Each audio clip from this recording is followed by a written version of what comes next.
मेरे हाथ में एक एम्बू बैग है जी। इस एम्बू बैग का पर्पज़ है जब आपको आर्टिफिशियल रेस्पिरेशन की ज़रूरत है, अगर कहीं किसी का एक्सीडेंट हो गया जी।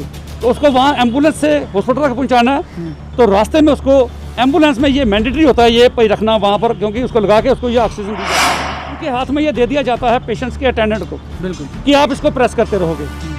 कोई इसको ये नहीं समझाता कि इसकी प्रेस करने की टेक्निक क्या है, ये किस किसी डॉक्टर ने बताया भाई इसको कैसे चलाना है, कैसे प्रेस करना है, कितनी देर के बाद प्रेस करना है? नो सर, वो किसी ने नहीं बताया। ये देखा गया है जितने ही शख्स यहाँ पर एम्बू बैग भी होते हैं और उनकी सर्वाइवल। एक चीज़ कंफर्म हो गई कि एम्बू बैग यदि जीएमसी के आईसीयू या इमरजेंसी में दिए जाते हैं, इट मींस कि उनके पास वेंटिलेटर की कमी है तभी ये दिए जाते हैं। वेंटिलेटर होना कोई किसी बीमारी का इलाज तो लोगों का आरोप है कि वो हैंड पंपिंग कर रहे हैं वेंटिलेटर ना होने की वजह से। नहीं, हैंड पंपिंग नहीं कर रहे हैं। वो हो सकता है किसी पेशेंट को जब तक वो वेंटिलेटर वो उसमें सच्चाई है कि जो 2-250 आए हैं वो भी एक्टिवेटेड नहीं। उनको एक्टिवेट तब करें जब उनकी जरूरत पड़ेगी। हमें तो जरूरत ही नहीं पड़ रही, हमने जितने लगाए हैं वो ही हमारे पास एक्सेस में पड़ेगा। वेंटिलेटर क्यों नहीं मिला, क्या कहते हैं वेंटिलेटर? सर बोल रहे हैं हमारे पास है ही नहीं है, अभी जितने थे वो लग गए, अभी हमारे पास एक्स्ट्रा कोई भी नहीं है। हम सर कल इनको 10 बजे से मांग रहे हैं, अभी तक हमारे उनको नहीं दिया। ये एनेस्थीसिया का क्या उन्होंने कभी आज तक ये नहीं समझा कि मैंने उनको पूछा क्या ये एक अनट्रेन आदमी चला सकता है? उन्होंने कहा जी बिल्कुल नहीं चला सकता, क्योंकि मैंने भी जो सारी सर्च की पीछे 10-15 दिन सर्च करके देखा। मैंने एम्स में डॉक्टरों को भी पूछा, मैंने स्किम्स में श्रीनगर भी डॉक्टरों से पूछा, पीजीआई में डॉक्टरों से बात की, कहता जी बिल्कुल नहीं, ये शॉर्टर ड्यूरेशन के लिए होता है और उसको चलाने के लिए स्टाफ होता है, ट्रेंड स्टाफ, जिसको पता है पेशेंट की ऑक्सीजन की रिक्वायरमेंट कितनी है। तो ऑक्सीजन की प्रॉब्लम थी, तो ऑक्सीजन के लिए उन्होंने कुछ ऐसी चीज़ दी है, तो हमें पता नहीं वो है क्या। वो हाथ से उसको दबाते हैं, अगर उसका मतलब सांस ज़्यादा हो जाता है तो वो बंदा मर भी जाता है। मैं समझता हूँ यहाँ पर पेशेंट के बचने के चांसेस कम होते हैं एम्बू बैग पे, क्योंकि टेक्निकल आदमी नहीं कर रहा। टेक्निकल हैंड हो तो फिर आदमी कहेगा, उसको पता है इसकी ऑक्सीजन की रिक्वायरमेंट कितनी है, तो ये कैसे ध्यान करें जिन्होंने इस पूरे सिस्टम को चेंज करना है, उन्हीं के कभी अपने चहीतों को लेकर ये इंस्ट्रूमेंट उनके हाथ में भी आए, ताकि उन्हें भी पता चले कि जिंदगियों के साथ खिलवाड़ करने का नतीजा है। जीएमसी में बार बार कहा गया कि यहाँ पर ऑक्सीजन की या वेंटिलेटर की कहीं कोई कमी नहीं है, लेकिन सफ़ेद झूठ बार बार सामने आया है। एक बार फिर वो झूठ एक्टिविस्ट बलविंदर सिंह जी ने जाहिर किया है। क्या उदाहरण के साथ वो आपको सारा समझाएगी कि किस तरह से ऑक्सीजन और वेंटिलेटर के नाम पर आपकी ज़िंदगियों के साथ खिलवाड़ किया जा रहा है और आप लोगों को पता भी नहीं है। बलविंदर जी, आपको स्वागत है। किस तरह से खिलवाड़ किया जा रहा है, आप बताएंगे पहले। देखिए, एज एन एक्टिविस्ट होने के नाते सबसे पहले तो मैं ये समझता हूँ कि हर चीज़ के लिए नेगेटिविटी फैलाना भी अच्छा नहीं रहता। बिल्कुल। तो मेरी कोशिश होती है, मैं आज से 15-20 दिन पहले हॉस्पिटल में सबसे मिलकर भी गया, प्रिंसिपल महोदय से भी मिल गया, सुप्रिटेंडेंट से भी मिल के गया। तो जो मेरी समझ के मुताबिक जो यहाँ कोई शॉर्टेज थी, जो लेक्यूनास थे, जो कमजोरियाँ थी, वो मैंने उनको हाईलाइट की। और मैं कहता हूँ कि फ़ख्र से उन्होंने बड़ा पेशेंसली सुना और कहा भाई ये आपके जेन्युइन कंसर्न है और हम इनसे दूर करने की कोशिश करेंगे। तो लेकिन उसके अलावा एक बहुत बड़ा इशू है जो आज का नहीं, ये बहुत पुराना इशू यहाँ चल रहा है। मैं आपको बताना चाहूँगा, ये मेरे हाथ में एक एम्बू बैग है। इस एम्बू बैग का पर्पज़ है जब आपको आर्टिफिशियल रेस्पिरेशन की ज़रूरत है, अगर कहीं किसी का एक्सीडेंट हो गया तो उसको वहाँ एम्बुलेंस से हॉस्पिटल तक पहुँचाना है, तो रास्ते में उसको एम्बुलेंस में ये मैंडेटरी होता है ये पे रखना वहाँ पर, क्योंकि उसको लगा के उसको ये ऑक्सीजन दी जाती है। बिल्कुल। उसके बाद इसका पर्पज़ है जब तक हॉस्पिटल में उस पेशेंट को लाया जाता है, जब तक वेंटिलेटर को तैयार किया जाता है, उसको ऑन किया जाता है, साफ सफाई की जाती है, तब तक 10-15 मिनट के लिए इसको लगाया जाता है। और उसके बाद एक जगह और इस्तेमाल किया जाता है, जब अगर कहीं ऑपरेशन थिएटर में आप पेशेंट की सर्जरी होती है, जब उसको वहाँ से निकाल के आईसीयू में शिफ्ट करना होता है, तो उस शॉर्ट ड्यूरेशन के लिए भी 10-15 मिनट के लिए इसको लगाया जाता है।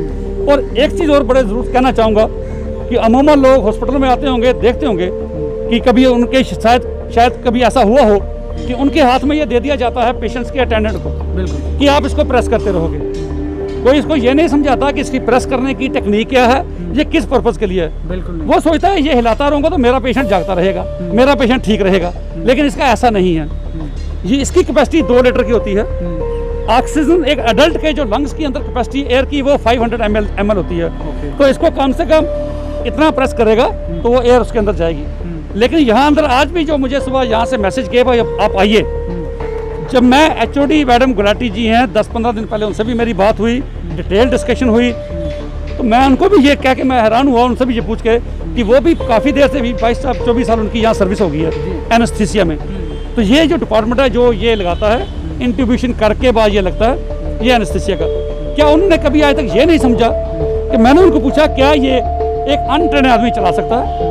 उन्होंने कहा जी बिल्कुल नहीं चला सकता, क्योंकि मैंने भी जो सारी सर्च की पिछले 10-15 दिन सर्च करके देखा, मैंने एम्स में डॉक्टरों को भी पूछा, मैंने स्किम्स में श्रीनगर में डॉक्टरों से पूछा, पीजीआई में डॉक्टरों से बात की, कहता जी बिल्कुल नहीं, ये शॉर्टर ड्यूरेशन के लिए होता है और उसको चलाने के लिए स्टाफ होता है, ट्रेंड स्टाफ, जिसको पता है पेशेंट की ऑक्सीजन की रिक्वायरमेंट कितनी है और टाइमिंग कितनी है। क्योंकि एक इसको प्रेस करने में, इसको प्रेस करके उसको 5 सेकंड के होल्ड पे रखना पड़ता है, होल्ड पे रखना पड़ता है, ताकि 1 मिनट में 10 या 12 बार उसके अंदर ऑक्सीजन जानी चाहिए। तो ये कभी उसको 15 बार दबा देते हैं 1 मिनट में, कभी उसको 2 बार भी नहीं दबाते, पेशेंट अटेंडेंट सो जाता है, उसकी ऑक्सीजन जानी बंद हो जाती है। मैं समझता हूँ यहाँ पर पेशेंट के बचने के चांसेस कम होते हैं एम्बू बैग पे, क्योंकि टेक्निकल आदमी नहीं कर रहा। टेक्निकल हैंड हो तो फिर आदमी कहेगा, उसको पता है इसकी ऑक्सीजन की रिक्वायरमेंट कितनी है, तो ये कैसे करेगा। लेकिन टेक्निकल स्टाफ नहीं करता, अनट्रेन आदमी करते हैं। तो तकरीबन ये देखा गया जितने शख्स यहाँ पर एम्बू बैग पे होते हैं और उनकी सर्वाइवल एक चीज़ कंफर्म हो गई कि एम्बू बैग यदि जीएमसी के आईसीयू या इमरजेंसी में दिए जाते हैं, इट मीन्स कि उनके पास वेंटिलेटर की कमी है, तभी ये दिए जाते हैं। उसका यही कहा जाता है, जितनी बार भी कहा गया कि हमारे पास वेंटिलेटर की शॉर्टेज है, जगह नहीं है यहाँ पर इंस्टॉल करने के लिए शॉर्टेज है। पर मैं समझता हूँ ये जिम्मेवारी किसकी है। देखिए आपकी पेरीफेरी बड़ी कमज़ोर है, अगर डिस्ट्रिक्ट हॉस्पिटल बाकी आपके भी इमरजेंसी केसेस देखते तो यहाँ पर रखना पड़ता। और आपको पता है, एडमिनिस्ट्रेशन को पता है, चीफ सेक्रेटरी साहब को पता है, हमारे एडवाइजर साहब को पता है, हमारे डुल्लू साहब को पता है कि जम्मू में ये एक टर्शरी केयर हॉस्पिटल है, पूरी पेरीफेरी का लोड इसी पे पड़ता है। तो क्या उनको नहीं मालूम कि हमारे पास जगह कम है? ये जगह स्पेस किसने प्रोवाइड करनी है? ये पेशेंट तो कहीं से लेके नहीं आएगा। तो अगर वो उसको आप ये भी नहीं बताते भाई ये इसका इस्तेमाल कैसे करना है, हमारे पास वेंटिलेटर नहीं है नहीं है, तो उसकी जान कैसे बचेगी। आज जो शख्स यहाँ पर जिसके लिए मैं आया हूँ, 25 साल का लड़का है, मोहर से, तहसील रियासी, डिस्ट्रिक्ट रियासी का है। वो कल सुबह 10 बजे यहाँ पहुँचा, 10 बजे से लेकर आज तक 27 घंटे हो गए हैं, उसको एम्बू बैग पे रखा हुआ है। मैं समझता हूँ उसकी तो मौत निश्चित है। खुदा करे, भगवान करे, गुरु महाराज करें ऐसा ना हो। लेकिन जिस तरीके से एक अनट्रेंड शख्स, उसको रात को नींद भी आती होगी, जब नींद आती है उसको भूल जाता है, जब जाग खुलती है उसकी तो 15, 20, 25 बार एक ही बार उसको प्रेस करता है, उसकी अंदर ऑक्सीजन कम जाती है, तभी उसके लिए जान का खतरा है। अगर ज़्यादा जाती है उसको ब्रस्ट भी कर सकता है, ये भी उसकी जान का खतरा है। तो मैं समझता हूँ ये जो प्रोफेशनल यहाँ बैठे हुए हैं, मैं तो एक ले मैन हूँ, एक आम आदमी हूँ, ये चीज़ें मैंने रिसर्च करके महसूस की कि ये यहाँ पर बहुत बड़ा गलत हो रहा है। और मैंने HOD को भी ये कहा कि ये क्रिमिनल नेग्लिजेंस है। अगर ये आपके अगर कोई कोर्ट में अगर चला जाए, ये आपके ऊपर क्रिमिनल नेग्लिजेंस बनती है। ये जो डेथ्स हुई हैं, अगर इनका ऑडिट किया जाए, आपके ऊपर बहुत बड़ा केस बनता है। क्या आपने कभी आज तक प्रिंसिपल को लिखा कि हमें ट्रेन स्टाफ प्रोवाइड कीजिए एम्बू बैग चलाने के लिए? एम्बू बैग ऐसे नहीं, जब से हॉस्पिटल बना तब से चल रहा है। तो अगर क्यों नहीं आपने लिखा? तो जिस दिन मेरी मुलाकात हुई, फिर मैंने उनको कहा अगर आप ऐसा नहीं करोगे, मैं वैसे बड़ी PL लगाता हूँ, पब्लिक इंटरेस्ट लिटिगेशन लगाता हूँ, आप अगर ऐसा नहीं करोगे मैं कोर्ट में आप सबको सू करूँगा। तो मैं उस वक्त मेरे के मिलने के दूसरे दिन उन्होंने प्रिंसिपल को चिट्ठी लिखी, भाई हमें स्टाफ चाहिए। लेकिन मैं समझता हूँ स्टाफ जब तक आएगा तब तक उसको ट्रेन किया जाएगा, तब तक 10, 20, 30 मौतें यहाँ पर हो जाएंगी। तो आप क्या इंतजार करते रहते हो? किसी के घर का शख्स अगर 20-25 साल का जवान या कोई बुजुर्ग भी किसी के घर का जाता है, उसको पता होता है ज़िंदगी की कीमत क्या होती है। आपको शायद नहीं पता, क्योंकि आप हॉस्पिटल में रहते हैं, रोज़ आप कई लोगों को मरते देखते हैं, आपके ये चीज़ें ज़्यादा फर्क नहीं पड़ता। लेकिन जिसके घर का जाता है उसको पूछिए ये कितनी एक आदमी की जान कितनी कीमती है।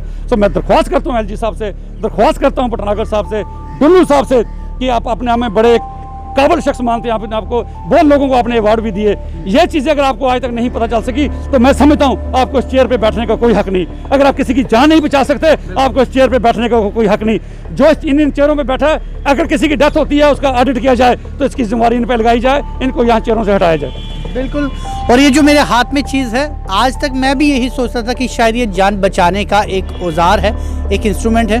और मैंने भी कई बार इस औजार को ज़रूर पकड़ा है अपने रिलेटिव्स को लेकर, लेकिन आज ज्ञात हो रहा है कि इसे चलाने की इग्नोरेंस को लेकर ये जानलेवा भी है, यानी ये हथियार घातक भी साबित हो सकता है। ऐसे में क्यों ये घातक हथियार एक आम नागरिक के हाथों में दे दिया गया, जिसे पता ही नहीं कि इसके परिणाम के अलावा दुष्परिणाम भी हो सकते हैं। भगवान करे जिन्होंने इस पूरे सिस्टम को चेंज करना है, उन्हीं के कभी अपने चहीतों को लेकर ये इंस्ट्रूमेंट उनके हाथ में भी आए, ताकि उन्हें भी पता चले कि जिंदगियों के साथ खिलवाड़ करने का नतीजा क्या होता है। जुड़े रहिए व्यू स्टूडियो न्यूज़ के साथ, दीजिए इजाज़त, नमस्कार।